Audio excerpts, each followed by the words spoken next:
Halo sahabat Butuh Sawah Channel, Assalamualaikum warahmatullahi wabarakatuh. Selamat datang kembali di channel YouTube ini.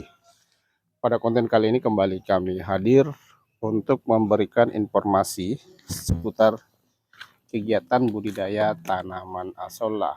Dan untuk konten kali ini kita akan membahas tentang syarat-syarat kolam asolla yang dapat kita panen setiap hari. Ya, ada beberapa aspek yang harus kita perhatikan sehingga sebuah kolam asolla bisa kita panen setiap hari. Bisa kita panen setiap hari dan bisa kita berikan pada hewan ternak ataupun hewan budidaya yang kita miliki. Ya, syarat yang pertama tentunya itu adalah tanaman asolla yang kita budidayakan itu harus memiliki kesuburan yang cukup ya, sehingga pertumbuhannya baik, normal ya, sehingga dapat kita ambil setiap hari, bisa kita panen setiap hari. Tentunya kesuburan atau pertumbuhan yang maksimal daripada tanaman asolla yang kita miliki itu ditunjang oleh berbagai faktor ya. Di antaranya itu masalah unsur hara, kandungan unsur hara yang terkandung di dalamnya. Kita selalu melakukan proses pemupukan yang teratur.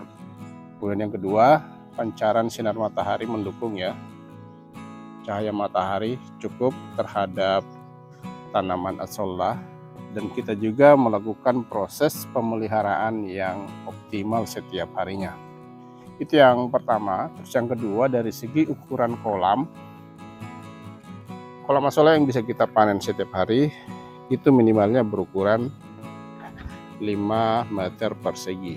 Jadi 5 meter persegi itu baru bisa kita lakukan proses pemanenan setiap hari. Ya, di depan kita ini ada dua kolam yang berukuran 2 kali 3 meter. Berarti ukurannya sekitar 6 meter persegi. Ya, ini kita bisa lakukan proses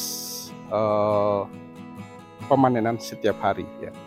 Kedua kolam ini bisa kita panen setiap hari karena memang ukurannya sudah memenuhi syarat ya. Ukuran di atas 5 meter persegi luasannya. Ya, ini adalah contoh yang paling konkret ya, yang bisa kita lihat di mana kedua kolam ini itu saya panen setiap hari.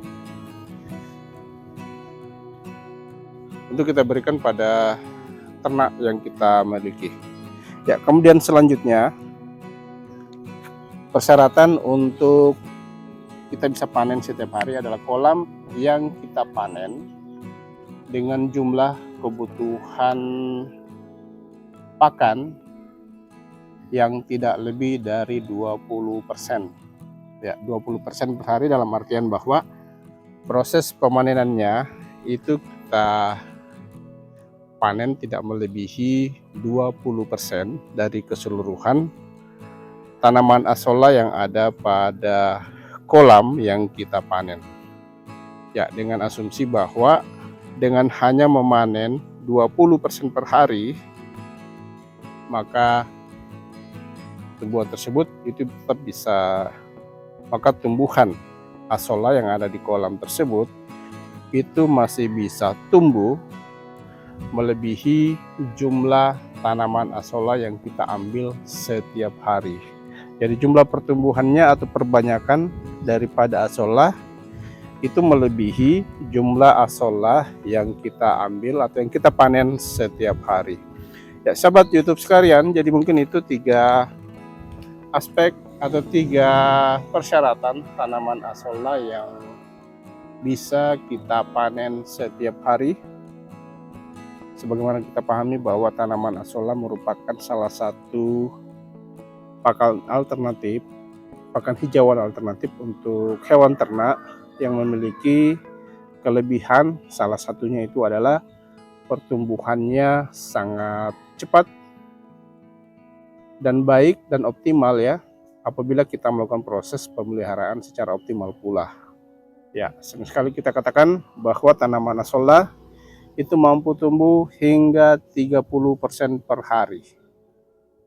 Ya, sahabat YouTube sekalian, jadi mungkin ini informasi yang sempat kita berikan pada konten kali ini. Semoga bermanfaat dan dapat menginspirasi. Kami akhiri, wabillahi taufiq wal hidayah. Wassalamualaikum warahmatullahi wabarakatuh.